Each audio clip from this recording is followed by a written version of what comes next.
ओम शांति।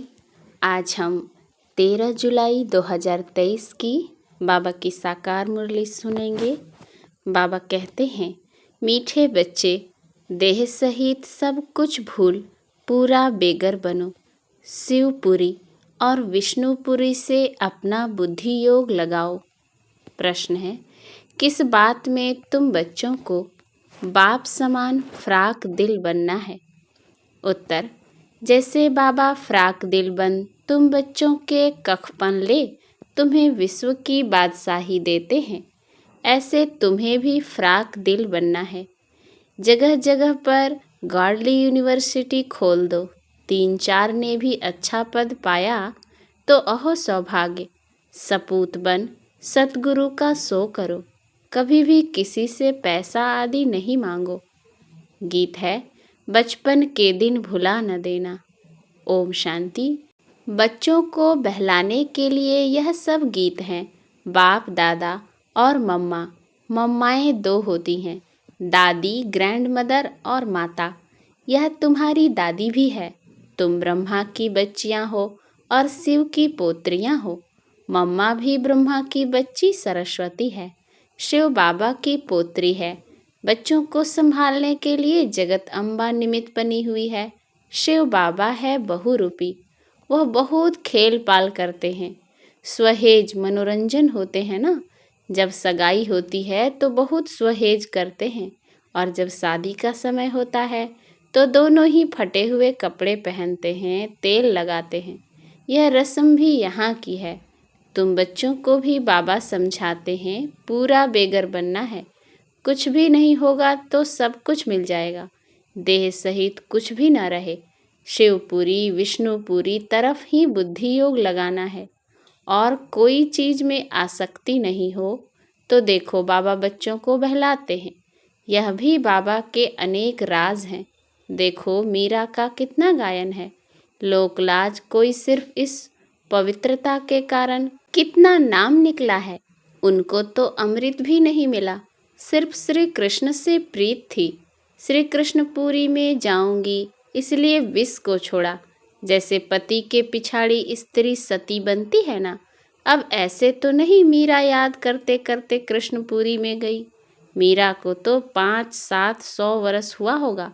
भक्तिन बहुत अच्छी थी, इसीलिए कोई अच्छे भक्त के घर जन्म लिया होगा। उनका नामाचार कितना चला आता है। यह तो भक्त मीरा थी। तुम सच्ची ज्ञान मीराएं बनती हो। तुम आई ही हो सूर्यवंशी चंद्रवंशी महारानी बनने के लिए। भल पहले अनपढ़े पढ़े के आगे भरी होते हैं, परंतु महारानी तो बनेंगी ना। अगर बचपन को भूल हाथ छोड़ दिया फिर तो कभी नहीं महारानी बनेंगी, और ही प्रजा में भी कम पद पाएंगी। वैकुंठ में तो आएंगे परंतु कम पद। बाबा ने समझाया है, भक्ति करने वालों से भी पूछना चाहिए कि तुम क्या चाहते हो, श्री कृष्ण की भक्ति क्यों करते हो। जरूर दिल होगी उनकी राजधानी में जाएं, परंतु वहाँ जाएंगे कैसे। बहुत मनुष्य कहते हैं हमको शांति चाहिए, परंतु अशांति तो सारी दुनिया में है ना। तुम एक को शांति मिलने से क्या होगा। हम तुमको 21 जन्मों के लिए सदा सुखी बना सकते हैं। देवताएं इस भारत में ही सदा सुखी थे, अब वह राजधानी स्थापन हो रही है। यहाँ तो है ही माया का राज। शांति मिल नहीं सकती। शांति के लिए अलग जगह है, सुख के लिए अलग जगह है। सुखधाम माना सब सुखी, कोई एक भी दुखी नहीं रहता, और दुखधाम में फिर एक भी सुखी नहीं रहता। यथा राजा रानी तथा प्रजा, यहाँ सब दुखी ही दुखी हैं। सुखधाम में तो जानवर भी कभी दुखी नहीं होते। शांति की दुनिया अलग है, जिसको निर्वाण धाम कहते हैं। बुद्ध पार निर्वाण गया, परंतु गया कोई भी नहीं है। अगर खुद चला गया फिर क्या करके गया। सब दुखी ही दुखी हैं, सब लड़ रहे हैं। बर्मा सिलोन बौद्धियों की है, वह भी कहते हिंदू निकल जाएं, सहन नहीं कर सकते। अब बाबा भी देखते हैं अनेक धर्म हो गए हैं तो सहन नहीं कर सकते हैं, इसलिए सब को एकदम निकाल देते। सतयुग में सिर्फ एक धर्म रहता है। यह सब ज्ञान तुम बच्चों की बुद्धि में है। चित्र हाथ में उठाए वानप्रस्थियों की सर्विस करनी चाहिए। मंदिरों में घुस जाना चाहिए। उन्हों से जाकर चिट चैट करनी चाहिए। शंकर के आगे शिवलिंग दिखाते हैं तो जरूर वह शंकर से बड़ा हुआ ना। अगर शंकर भगवान का रूप है तो फिर उनके सामने शिवलिंग रखने की क्या दरकार है। यह सब सन्यासियों का फैलाव है। वह अपने को ब्रह्मज्ञानी तत्वज्ञानी कहलाते हैं। शिव का तो उन्हें पता भी नहीं है। ब्रह्म तत्व तो रहने का स्थान है। वे तो ब्रह्म और तत्व को एक नहीं मानते हैं। अच्छा, ब्रह्मज्ञानी तत्वज्ञानी हैं, फिर अपने को शिव क्यों कहलाते हैं। वह तो समझते शिव भी एक ही है, ब्रह्म भी एक ही है। अगर एक ही है तो भला तीन नाम अलग अलग क्यों किए हैं। शिव की तो लिंग रूप में पूजा होती है। ब्रह्म अथवा तत्व की पूजा किस रूप में दिखाई है। वह तो है रहने का स्थान। मनुष्य तो बहुत मूंझे हुए हैं। तुम बच्चों को अब होशियार होना है। सन्यासियों से भी कोई निकलेंगे जो असुल देवी देवता धर्म के होंगे, वह झट उठा लेंगे। कोई 3-4 जन्मों से कन्वर्ट हुए होंगे तो इतना जल्दी नहीं निकलेंगे। ताजे गए हुए होंगे तो झट निकलेंगे। बाबा में कशिश है ना। आत्माएं हैं सुई, बाबा है चुंबक। अब सुइयों पर कट चढ़ी हुई है। कट वाली सुई ऊपर जाए कैसे। जंग वाली चीज घासलेट में डाली जाती है। बाबा इस ज्ञान अमृत से सब की कट निकालते हैं। फिर हम सच्चा सोना बन जाएंगे। तुम पत्थरनाथ से अब पारसनाथ बनते हो। भारत पारसपुरी थी, अब सोने का दाम कितना चढ़ गया है। फिर वहाँ बहुत सस्ता हो जाएगा। अब यह भारत पत्थरपुरी बना है, फिर पारसपुरी बनेगा। हमारी बुद्धि में वह चक्र फिरता रहता है। सारा दिन चक्र बुद्धि में फिरेगा, तभी चक्रवर्ती राजे रानी बनेंगे। दुनिया में इन बातों को कोई भी नहीं जानते हैं। तुम जानते हो, सतयुग में जो राज्य करते उनके 84 जन्म, फिर त्रेता वालों के जरूर कम होंगे। कहाँ 84 जन्म, कहाँ 84 लाख दिखलाते हैं। फिर तो कल्प भी इतना लंबा चाहिए जो इतने जन्म हो। हैं सब गपोड़े। हमेशा पहले तो चित्र सामने दे देना चाहिए। पैसा तुम कभी नहीं मांगो, तुम्हारा काम है उनको देना। कुछ भी देना होगा तो आपे ही देगा। कोई दाम पूछे तो बोलो बाबा तो गरीब निवाज है, गरीबों के लिए तो फ्री है। बाकी साहूकार जितना देंगे उतना हम और भी छपाएंगे। पैसा कोई हम अपने काम में नहीं लगाते हैं। जो मिलता है वह औरों के ही काम में लगाया जाता है। साहूकार ही तो धर्मशाला आदि बनाएंगे ना। हाँ, गरीब भी बना सकते हैं, इसमें खर्चा कुछ नहीं है। जैसे ककोड़ गांव की माता कहती है मैं सेंटर खोलूं, ऐसी गॉडली यूनिवर्सिटी में 3-4 ने भी अच्छा पद पा लिया तो हो भाग्य उनका। इसमें फ्राक दिल होना चाहिए। बाबा देखो कितना फ्राक दिल है। कखपन ले और बादशाही दे देते हैं। सपूत बच्चे ही बाबा की सर्विस कर सकते हैं। कपूत क्या करेंगे। कपूत को थोड़े ही बाप वर्षा देंगे। तुमको भी सतगुरु का शो करना है। काम अथवा क्रोध में आए तो गोया सतगुरु की निंदा कराई, फिर पद पा नहीं सकेंगे। बहुत संभाल करनी चाहिए।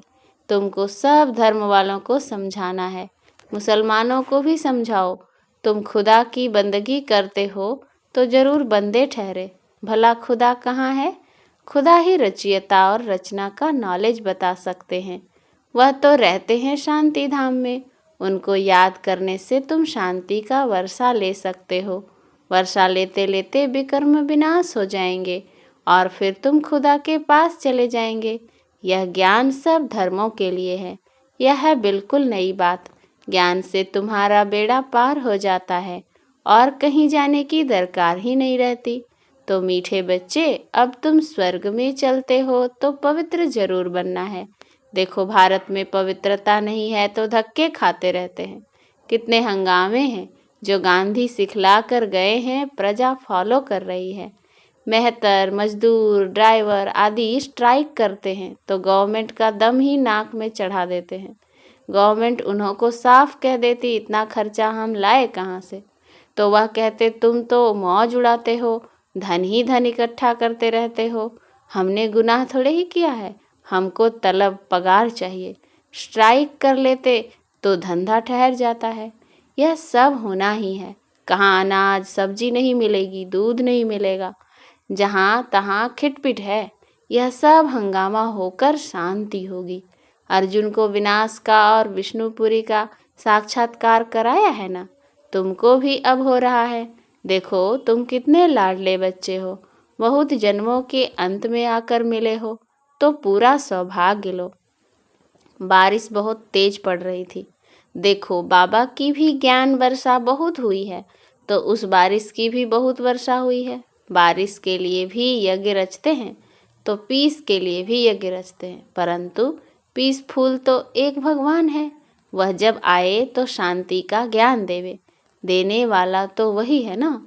अच्छे बच्चों को टोलपुट कहा जाता है। मिठाई खिलाई जाती है, वह जिस्मानी मिठाई, यह है रूहानी मिठाई जो रूहानी बाप देते हैं। देही अभिमानी हो रहना बड़ी मंजिल है, इसमें मेहनत है। बाबा कहते 8 घंटा तो देही अभिमानी बनो, फिर भल शरीर निर्वाह अर्थ काम भी करो। रात को जागो तो बहुत अच्छी लगन लगेगी, कमाई है ना। हे नींद को जीतने वाले बच्चे, मुझे श्वासों श्वास याद करो, विचार सागर मंथन करो। रात दिन जितना योग में रहेंगे विकर्म विनाश होंगे। जितना जितना ज्ञान का सिमरन करेंगे उतनी कमाई होगी। बाकी सर्विस तो बहुत है। बाबा से पूछेंगे तो बाबा कहेंगे बैठे रहो, आराम करो, इसमें पूछने की दरकार नहीं। बाबा ने लोक लाज कुल का कुछ ख्याल किया क्या? अरे बादशाही मिलती है। बाकी हाँ, हर एक का अपना अपना पाठ है। फिर बाबा से पूछना है, हर एक को अपनी अपनी राय पूछनी है, क्योंकि हर एक का कर्म बंधन अलग है। ऐसे हैं तो अलौकिक सर्विस में सफल करने हैं। बच्चों को महावीर बनना है। गाया भी हुआ है, मेरा तो एक शिव बाबा दूसरा ना कोई, वही सबका बाप है। शिव बाबा कहते हैं मैं सभी को वापस ले जाने आया हूँ। बाप कहते हैं इस दुनिया में एक भी मनुष्य त्रिकालदर्शी आस्तिक नहीं है, सब नास्तिक हैं, बाप को ना जानने वाले। बाकी रिद्धि सिद्धि वाले बहुत हैं। माया भी कोई कम नहीं है, इस माया पर ही जीत पानी है, इसीलिए कवच पड़ा रहे। कवच का अर्थ ही है मन मना भव। शिव बाबा को याद करो, देही अभिमानी बनो। इस अंतिम जन्म में तुम एक ही बार देही अभिमानी बनते हो, फिर सतयुग से कलयुग तक यह देही अभिमानी बनने की शिक्षा कोई देता ही नहीं। इस समय ही देही अभिमानी बनना पड़ता है, क्योंकि अब शरीर छोड़ मेरे पास आना है। देवताएं देही अभिमानी क्यों बने? उनको वापस थोड़े ही जाना है। यह ज्ञान अभी तुमको मिलता है। तुम अशरीरी थे, फिर यह शरीर धारण कर पाठ बजाया, अब फिर शरीर छोड़ वापस जाना है। अपनी अवस्था को जमाना है, माया पर जीत पानी है। गृहस्थ व्यवहार में तो रहना है। हंस बगुले इकट्ठे रहते हैं तो विघ्न पड़ते हैं। असुरों के सितम भी बहुत सहन करने हैं। घर बैठे प्रण कर लेते हैं, बाबा कुछ भी हो जाए हम आपसे वर्षा तो जरूर लेंगे। कितनी मार खाते हैं।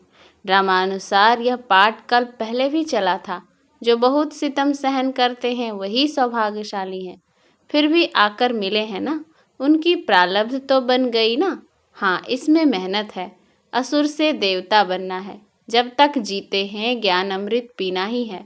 बाबा नई नई बातें समझाते रहते हैं, युक्तियाँ बताते रहते हैं। इसको विचार सागर मंथन कहा जाता है। बुद्धि की मथानी चलानी चाहिए। रात को भी शिव बाबा को याद कर सो जाओ। सर्विस का शौक होगा तो उनको नींद थोड़ी ही आएगी, ख्यालात चलता रहेगा। इस पॉइंट पर क्या क्या समझाएं? ज्ञान को अच्छी रीति अंदर घोटना है। जब ज्ञान घिसेंगे तभी राज तिलक लेने के लायक बनेंगे। जो तीखे तीखे बच्चे हैं उन्हों को फॉलो करना चाहिए। बड़ी ज़बरदस्त कमाई है। जिनके पास लाख करोड़ हैं वे सब खलास हो जाएंगे। थोड़े टाइम में देखना क्या होता है। फिर मनुष्य जागेंगे, लड़ाई आदि की रिहर्सल होती रहेगी। अच्छा, मीठे मीठे सिकिलधे बच्चों प्रति माता पिता बाप दादा का याद प्यार और गुड मॉर्निंग। रूहानी बाप की रूहानी बच्चों को नमस्ते। हम रूहानी बच्चों की रूहानी बाप दादा को याद प्यार गुड मॉर्निंग और नमस्ते नमस्ते नमस्ते। धारणा के लिए मुख्य सार। पहला, किसी भी चीज में आसक्ति नहीं रखनी है, देही अभिमानी होकर रहना है, याद का कवच सदा पहनकर रखना है। दूसरा, नींद को जीत श्वासोश्वास बाप को याद करना है, ज्ञान का सिमरन कर कमाई जमा करनी है, बुद्धि की मथानी चलानी है। वरदान, सर्वशक्तिमान के साथ की अनुभूति द्वारा सर्व प्राप्तियों का अनुभव करने वाले तृप्त आत्मा भव। जहाँ सर्वशक्तिमान बाप है वहाँ सर्व प्राप्तियों का अनुभव स्वतः होता है। जैसे बीज है तो झाड़ समाया हुआ है, ऐसे सर्वशक्तिमान बाप का साथ है तो सदा माला माल, सदा तृप्त, सदा संपन्न होंगे। कभी किसी बात में कमजोर नहीं होंगे, कभी कोई कंप्लेन नहीं करेंगे, सदा कंप्लीट। क्या करें कैसे करें यह कंप्लेंट नहीं, क्योंकि क्यों समाप्त। जो सदा साथ रहते हैं वह चलेंगे भी साथ। स्लोगन, नैनों में जैसे नूर समाया हुआ है, ऐसे बुद्धि में शिव पिता की याद समाई हो। अच्छा, ओम शांति।